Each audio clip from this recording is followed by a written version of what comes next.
Hello, my name's Alayna. This is the strangest talk that I think I've ever done at any event ever. I'm sitting on the floor of my living room and I'm going to be telling you a little bit about studio support roles in studios, or in, I guess at the moment, virtual studios. What we are, who we are, and how we do the work that we do. I think that this is a really important topic for us to explore more in the Australian industry for a bunch of reasons, and I'll get into those throughout the talk. But for the most part, it's because we are an industry built on independent game makers, and those independent game makers are, by their nature, less equipped to employ studio support staff who are dedicated to that role. So I think it's really important that we value those skills and we figure out the best ways that we can incorporate those skills into our practices in independent development, and even just better in AAA development as well. So that's some of the stuff that we're going to be covering today. But first, a little bit about me and why I am a person who can have this conversation and knows a little bit about this. So at the moment, I'm a producer at Sledgehammer Games. Sledgehammer is most well known for our work on the intellectual property Call of Duty. We have an office in Foster City, and we also have an office in Melbourne. So I've been working there as a producer for about a year. In addition to that, I'm the managing director of a charity called Queerly Represent Me. I'm the co-chair of the IGDA LGBTQ+ special interest group. I'm a co-author of a couple of books now, apparently. That's pretty new, and I'm not quite used to saying it yet, but it looks pretty good on a slide. And prior to this, I also was associate producer at Defiant Development in Brisbane, Queensland, and I was a lecturer at the University of the Sunshine Coast. So I've done a bunch of different things, and some of these, looking at something like the director of a charity versus a producer versus a lecturer, seem quite different in terms of their literal kind of role title. But at the end of the day, a lot of the skills are transferable. A lot of it is supporting students or supporting a team. And so I think that there is kind of this inherent crossover in these sorts of roles and the sorts of skills they require. And that's the sort of stuff that I'm going to be covering as we go through the slides today. So Sledgehammer Games, like I said, we've been here for about 12 months in Melbourne. I was the first official hire after we announced our Melbourne studio expansion. And for about 6 months, I was the only non-engineer in Melbourne. So we had a growing team of engineers. We're, full of a content team and a bunch of other support staff now too. But for about 6 months, I was the only person here who wasn't programming all day. So that meant that my role was really varied. But for the most part, my role was make sure that the programmers can do their job without having to do a bunch of other stuff, So prior to me starting, they were splitting all sorts of work between them that wasn't directly involved with programming and engineering. And so, yeah, my primary role was basically to support them however they needed to be supported. And I know that there are a lot of studios in Australia where that is the primary role of a producer. They're hired to be a producer, but that job description is so diverse and varied. Because that's my name. That's my role description. I am a producer. But what does that mean? I think that there are producers in studios all over Australia that do completely different things on the day-to-day. So for example, there are a few different definitions that I just pulled off the internet. If you Google game producer, Wikipedia says that it's about overseeing development. What does that mean? What does overseeing development mean? It's about understanding the big picture, I guess. It's about seeing all the moving parts. But what do you do with that? This Career Explorer website has a big essay about game production and talks about scheduling, budgets, managing the team, managing external relationships, working with PR and media, working with QA. So it's a lot of different stuff that one person is kind of expected to know how to do. Screen Skills says that it's about seeking funding and recruiting staff. I admit I've done some of that in my time as well, but they're definitely different kind of skill sets, each of those. And I also really liked this quote I came across in my research that says, a producer's job is to ensure the development team gets the project done on time and on budget. Because that feels like a very succinct way of kind of explaining all these things, right? You're seeking funding so that you have enough budget to make the game happen. You're recruiting staff so that you have enough resources and so on. But at the end of the day, none of this really explains what someone in studio support does. It talks about kind of the big picture aspects of the job, but it doesn't really talk about what they do on the day-to-day. For me, in my first 12 months at Sledgehammer as a producer, I've done a lot of things. So I've done things from shipping packages that needed to be sent out. I've written Confluence pages, so like our kind of in-house Wikipedia. I've been the direct contact for our building manager, who, sometimes needs to do things on site. I planned our launch event. I planned our Christmas party. I would be happy if I never had to plan a Christmas party again. It's not my strong suit. But then I've also done things like assessed project risk. I've ordered, furniture. I've done calendar and scheduling. I've done all sorts of things. And some of them are things I would consider more quote unquote production, or I guess project management, than others. But this is basically why no one knows what a producer is, because a lot of the time we're doing so many different things that we don't really know what a producer is either. But I've been really lucky in that because I work in quite a large studio, and a studio with enough budget to hire quite a few people, as I've kind of been here and we've expanded, I've been able to specialize my role. So now my role looks a little bit more like this. I attend my production meetings, I work on schedules and risks, I still work on kind of procedures and wikis and reports, but I don't have to organize resumes anymore. I don't have to organize the air conditioner repair, hopefully ever again. So it's really kind of interesting to me seeing how my role has become more specific as I've progressed in my time here, and as we've hired a recruiter, and as we've hired, we've got dedicated HR, and we've gotten kind of we just hired operations manager. So we have kind of these new people who are coming in and helping to support us. So this kind of made me think, like, if this is how my role has become specialized, I was really curious how other people's roles in the company, kind of what their job description actually is, and also some of the weird stuff that they've done. So here are a few kind of stories from people that I messaged when I told them that I was doing this talk. So Mike Cernick is our director of product development. He's based over in the US, and he manages the production team. So for me, in terms of my production work, he's kind of like my manager's manager. And so he does a lot of headcount planning and allocation. He spends a lot of time working with his producers to find out what's going on in the project. And he kind of is a lot of that big picture stuff. He's the kind of person who talks to the publisher about budgets and schedules. So some of that stuff that we were covering earlier, when those different kind of websites were saying this is what producers do, well, he is doing some of that in terms of the scheduling and budgeting. But he's not necessarily doing as much kind of hands-on stuff, and he's not necessarily on his hands and knees making IKEA furniture for the office like some of us are, so it's kind of the benefit of specialization, that we have people who can be in charge of these specific areas of studio support and get really good at it. That said, Cernick did tell me that once he had to photograph a close-up of Jonathan Tucker's mustache to see whether or not it would affect our facial animation capture system. And so there's definitely this studio support attitude of like, I will step up and I will do whatever the weird thing is that needs to happen for this thing to get done. And so I asked a few people what their weirdest stories are. So Chris Pena, he's our director of operations. Before I started at Sledgehammer, I didn't even know that a studio could have a director of operations. That sounds awesome. He manages, our day-to-day operations, our budgets for the internal studio, training, professional development, make sure that, the office is running correctly. And once in Italy, he presented for the launch of Call of Duty and had to kind of give a bunch of instructions to a group of volunteers who were all dressed up like troops, like Allied troops. And he said that he did his best Patton impersonation as he did that for them. John Obina is also in operations, but reports up to Pena, and he does things like staff and vendors and facilities and invoicing and flights and accommodation. And these are jobs that I think anybody in any studio support role in a smaller studio has done from time to time.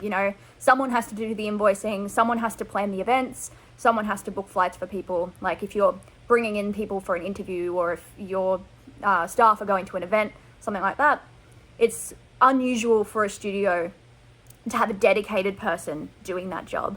And so it's kind of cool looking at this studio that I'm in now that has enough people doing something like that. And then this is another job that I didn't know existed, but like kind of course it does, but I had to be kind of in this big studio to understand that it did. So Dan is our multimedia lead. He does internal videos, and he's incredible at them. Some of the stuff we get to see is really, really awesome. He also makes any video content that kind of goes into the games themselves and is involved in creating trailers. And he said that once he had to go to a Major League Baseball game to film players who were playing Call of Duty World War II, and then he also got to film our studio head throw out the first pitch.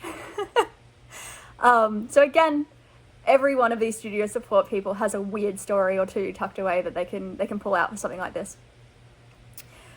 And then we also had, so Alex is no longer the HR coordinator. He was when I asked him this. He's now production coordinator, which is kind of still a studio support role, but different.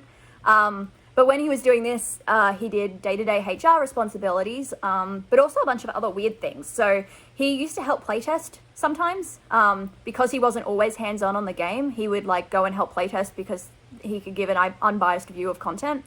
He helped run lines with the audio team. He helped do kind of game tournaments and office events that were, social and fun. And so again, just another example of someone who has kind of day-to-day responsibilities, but also just fills gaps wherever they see them.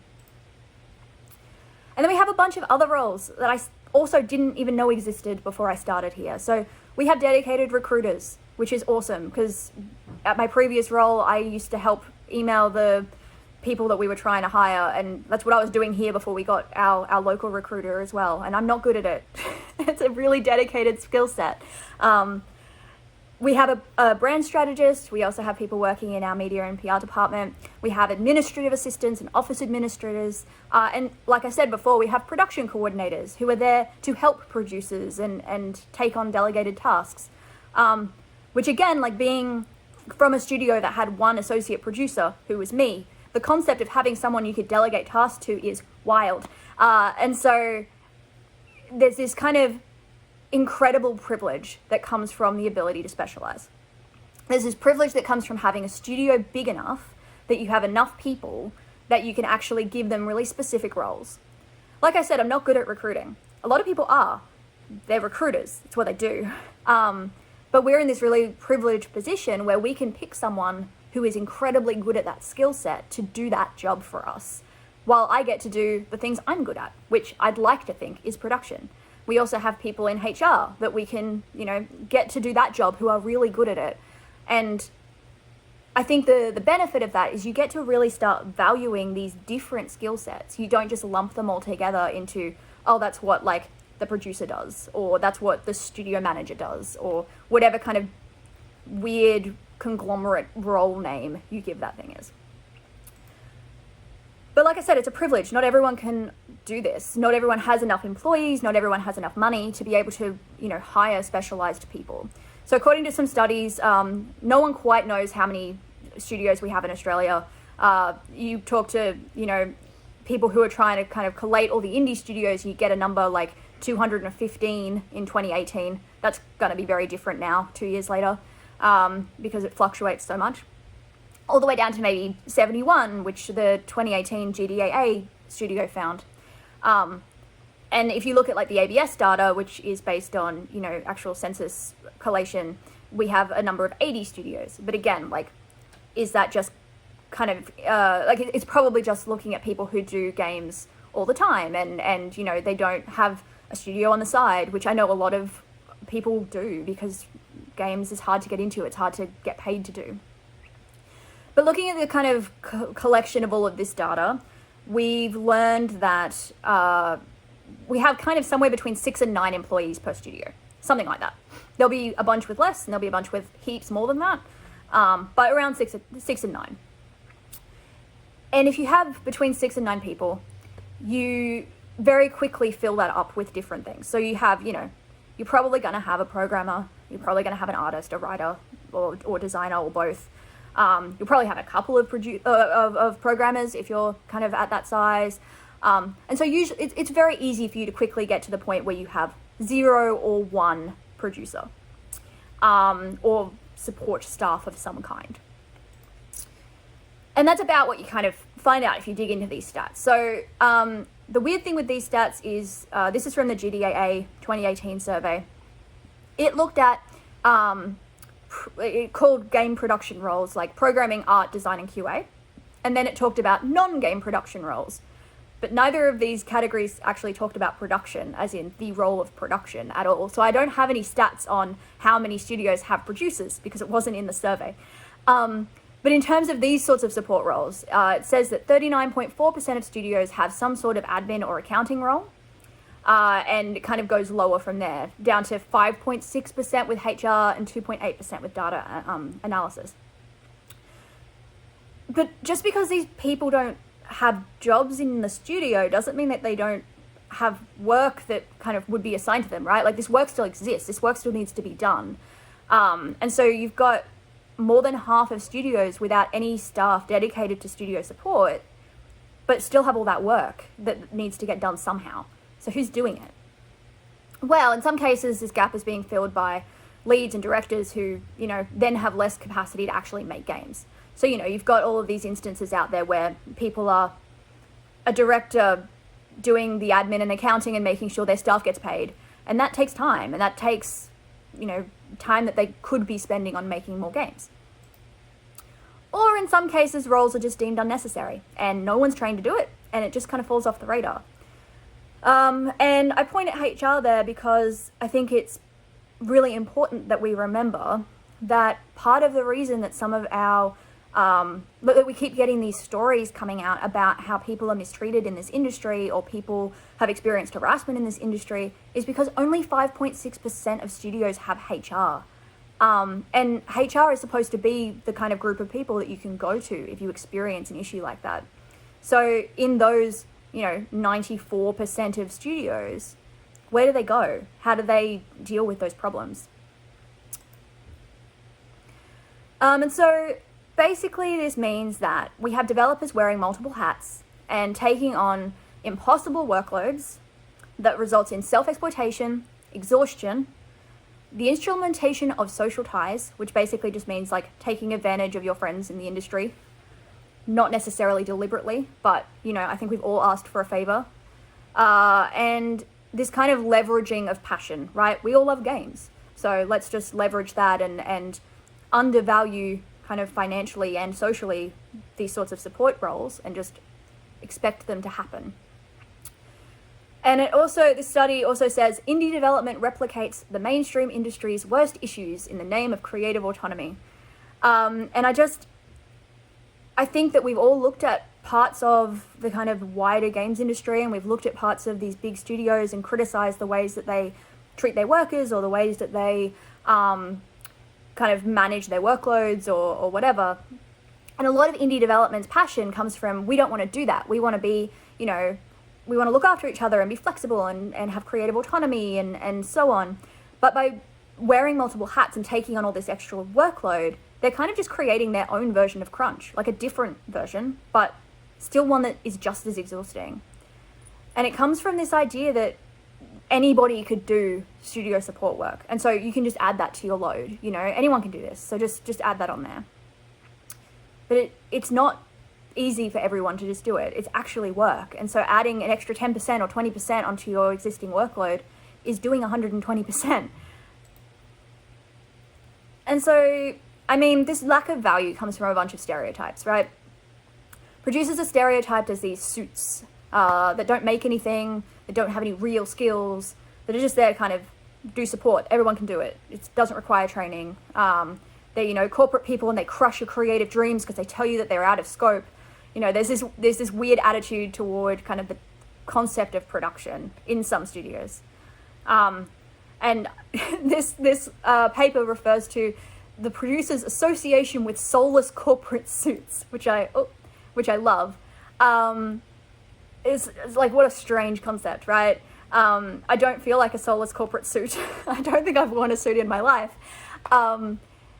But it's also about this kind of undervalued care work, right? Production is considered care work.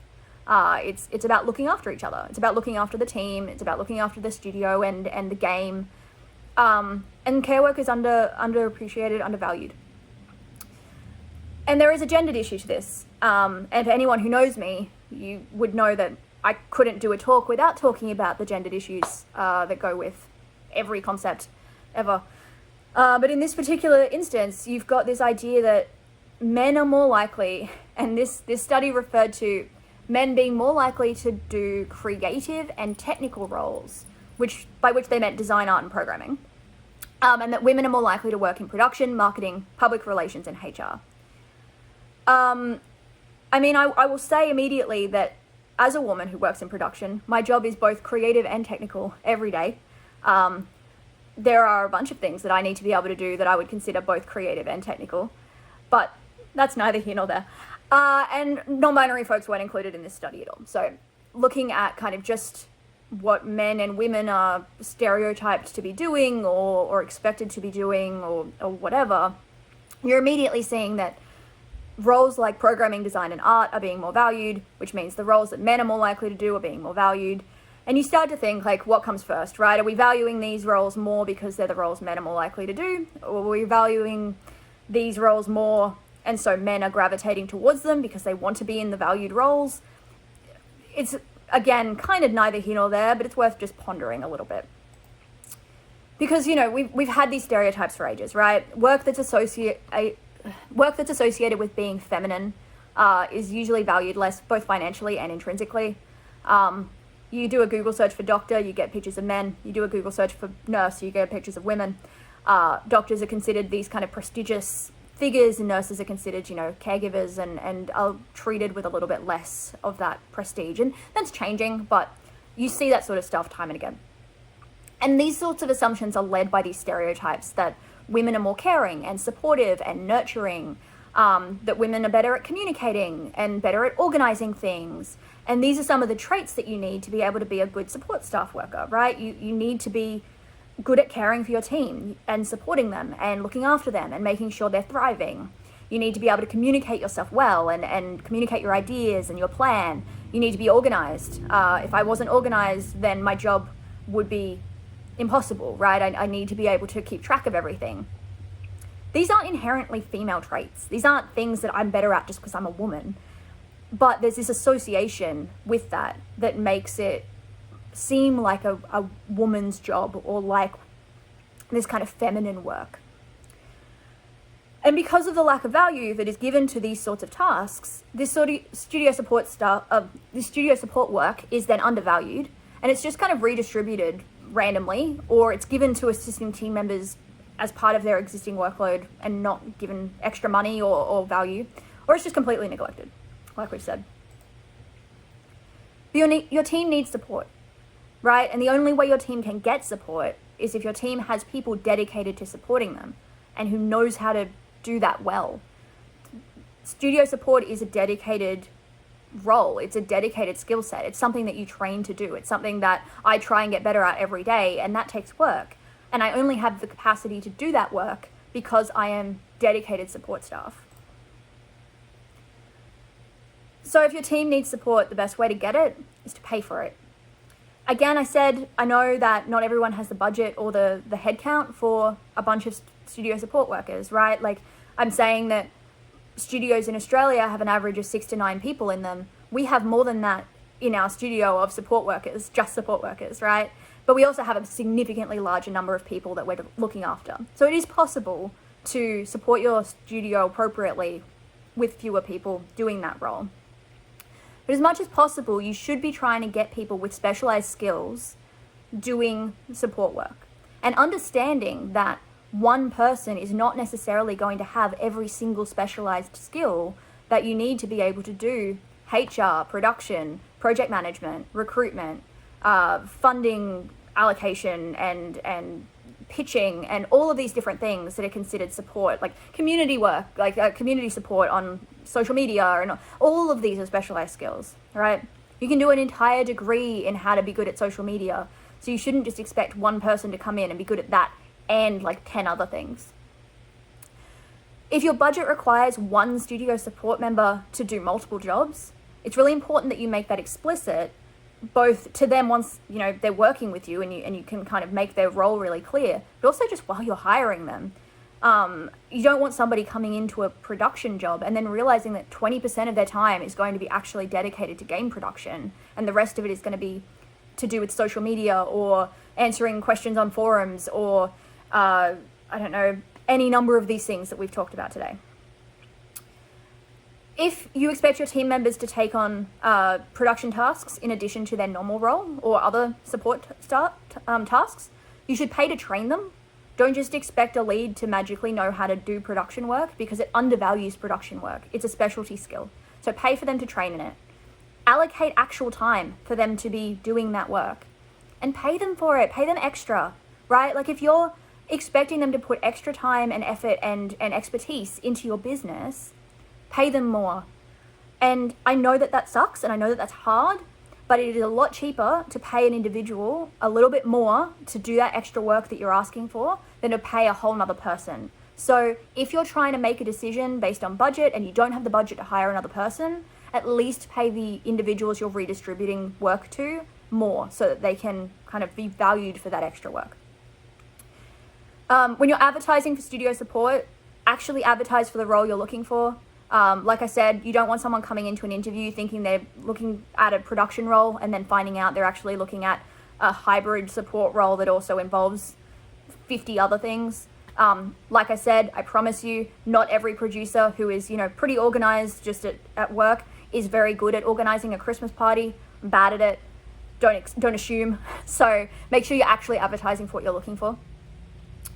If you can't afford in-studio HR, you still need to create policies and you still need to create external partnerships, and you have to do it before you actually need them. So before something comes up in your studio, make sure you know who you're going to contract to be a HR person for your studio.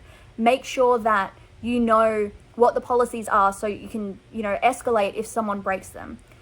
A lot of studios don't need HR in-house because something doesn't come up every day, but you still need to know who you're going to go to if something does happen. And you also need to provide resources and options for employees if they need to seek support. If you've got a studio and it only has like 6 people in it, and somebody needs to ask for help, somebody's experienced something in their studio or outside of it in the games industry, and they don't feel comfortable going to one of those 5 other people, they need options. When you've got a massive studio, there are options. There's HR, and then there's, you know, a bunch of different leads that have authority that you go to, and you probably have a good relationship with one of them. When you've only got 5 people in the studio with you and they're all friends and they all know each other, it's really, really hard to come forward and talk about stuff that you need support for.